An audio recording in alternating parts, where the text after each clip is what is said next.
The last surviving member of a legendary rock band has died in upstate New York at age 87.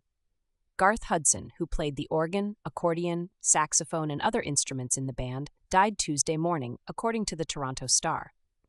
A cause of death was not announced, but his estate executor said he passed away peacefully in his sleep at a nursing home in the band's longtime home base of Woodstock, NY.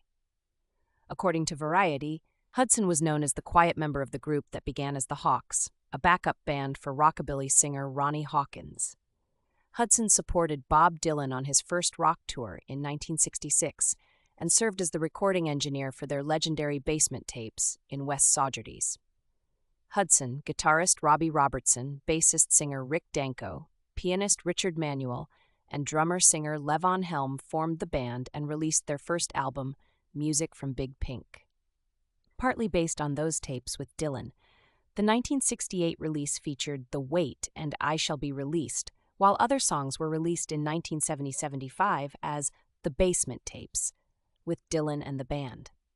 Hudson was a talented musician who played the organ, piano, keyboards, clavinet, soprano, and tenor saxophones, but was reportedly the only member who never contributed vocals to the band on stage or on records. He rarely stood out, except for the lengthy Bach-inspired introduction to Chest Fever, known in concerts as The Genetic Method. Hudson, an Ontario native, was inducted into the Canadian Music Hall of Fame in 1989 and the Rock and Roll Hall of Fame in 1994, both as a member of the band. He was also part of the all-star lineup at The Last Waltz, the band's 1976 farewell concert filmed by Martin Scorsese, with guest performers like Dylan, Hawkins, Eric Clapton, Neil Young, Ringo Starr, Joni Mitchell, Muddy Waters, and Dr. John.